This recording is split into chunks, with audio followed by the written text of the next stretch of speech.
Welcome back, everybody. We're here still at the R4Alliance.org National Conference here in Florida. I am Bob Calvert, the host of TalkingWithHeroes.com, and as you know, you probably watched many of the videos already. We're talking with members, board members, and we're here with the chairman of the board, William Potter. Everybody calls him Potter. So why don't you start out, if you don't mind, talk a little bit about your service. Well, Bob, typical mid-60s, I got drafted. And after I got Uncle Sam's notice, I said, you know, if I'm going to do this, I might as well make the best out of it as I possibly can. So I got an appointment to go to Officers Candidate School at Fort Belvoir, Virginia, be trained a combat engineer. And we started out with a class of 255 and graduated 55, and I was one of them, and I was very happy to do that. Then from there, I went off to Aberdeen Proving Grounds and got some ordnance training. And then from there, I got one of the greatest assignments that any second lieutenant could ever have. I had an admin job at a procurement site at the U.S. Army Aviation's activity at the Hughes Tool Company in Culver City, California. And I had an apartment on the beach in Hermosa Beach, and I was living like a king for about 9 months until I got orders to go to Vietnam, and then my life changed. Yeah. In Vietnam, I ended up in the 29th or 39th Transportation Battalion up in I Corps, which is in the Hue area, and our mission was to keep those 101st Airborne fire bases supplied with anything that they needed. So we were running trucks all over northern I Corps. And then the battalion commander liked me so much that he says, you know, Potter, he says, I want you to come work for me, be my headquarters company commander, even though it was a captain's spot. I'm only a first lieutenant. He says, and I want you to be my adjutant. I said, but sir, I have no idea about anything about personnel. He says, you will by the time I get finished with you. So boom, I did it. And you know, when I rotated out of there, the Vietnamization of the war was in full bloom. Richard Nixon was the president, and things were winding down. So, you know, from my reserve officer's position, I had no further reserve obligation, either active reserve or inactive reserve. So it was a good 3 years. Back then I didn't find any fulfillment, but now I do, because in my OCS class, and with the advent of the internet, we were able to reconnect with each other, and I found that that there were numerous of my classmates who went off in the engineering field that were associated or were in direct contact with Agent Orange. All kinds of strange cancers were starting to happen. And we lost. I lost 2 buddies in theater, and then 5 of them had some issues with cancer afterwards. At first, the DOD denied that there was any connection with it. 3 years.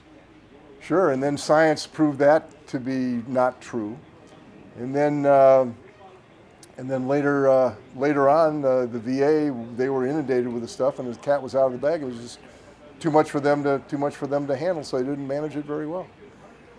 So when today's veterans started to appear with this brand new term TBI, PTS, I saw some of the same symptoms start to appear as far as the way the DOD and the VA were looking at this, that, well, there's no connection. Well, obviously that didn't turn out to be true either, but now everybody's kind of focusing in on it. But again, the VA in its reorganization today is having a very difficult time dealing with all of this, and it's going to be really up to the private sector to lend them a hand, and be partners in collaborating to see if we can find different ways other than opiates to help treat some of these afflictions. So you were with R4Alliance at very beginning, 20 months ago, is it? Yeah, we got this thing cranked up, and you know, because we had 3 conferences or workshops over a period of 18 months, and because I guess during these conferences or these workshops, I was the oldest and the slowest veteran in the room, they made me chairman. Wisdom. Well, I guess so. Maybe, what's the difference between wisdom and knowledge? Knowledge is one thing. Wisdom is putting knowledge to work. So Exactly. So maybe that's what it was. I've been there, done that, and I was really slow. So, and these young guys just ran circles around me. The next thing I know, okay, Mr. Chairman, here's your seat. So here we go. Talk about the 4 R's. 4 R's. Self-explanatory. 1. The 61 members of the R4Alliance today, by themselves, could not conduct a research project.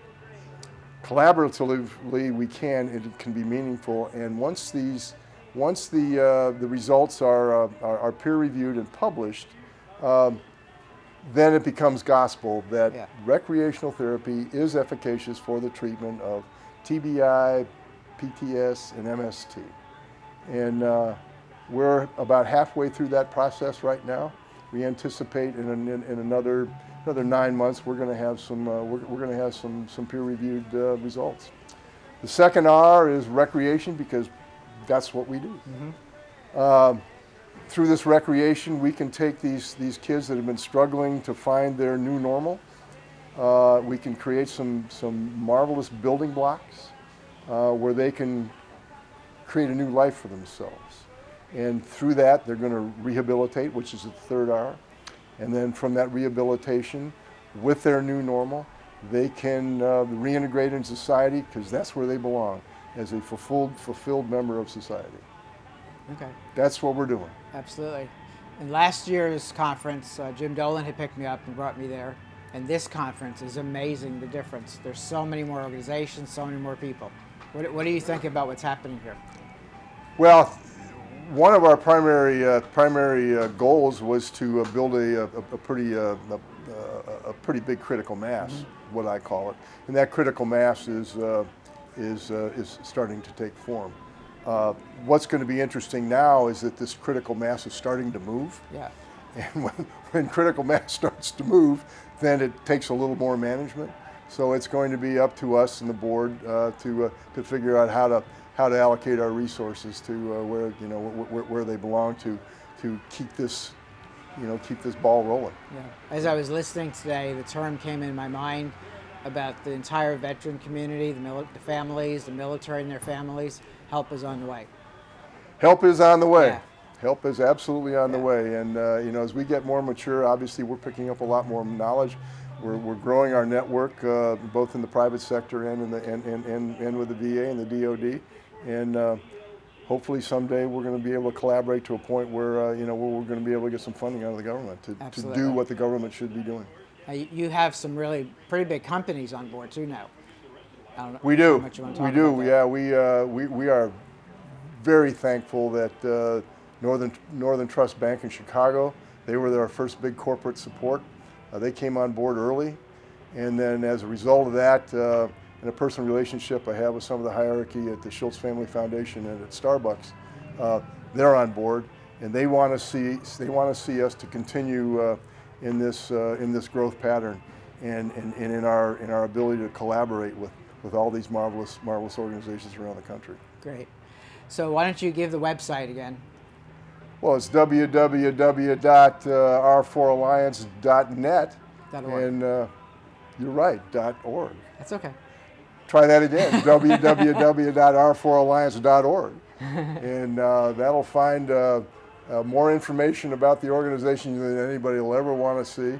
And I might give another shout out. Well, while you're there on that homepage, is go take a look at the Patriots Parade. It's a pretty interesting awareness and development initiative that will give today's veteran and those folks on active duty when they become veterans a way to tell their story. Absolutely. So.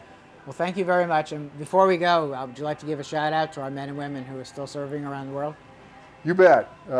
You guys and gals, this is the first time in America's history that we've had an all-volunteer military serving multiple tours. We appreciate it. We know that you have tremendous sacrifices, both to yourself and your family, and we wish you the best. And when you come back and see us at the R4 Alliance, because we're here to help. Great. Thank you very much for your service and continuing to serve. It's an honor to work with you. Bob, I can't tell you how much fun it is to get to know you over the last several months, and we look forward to a lot more. Thank you. You bet. Okay, folks, well, we just heard another episode from the R4Alliance.org National Conference, this time from the chairman of the board of R4 Alliance. And we'll be back with more episodes, more members.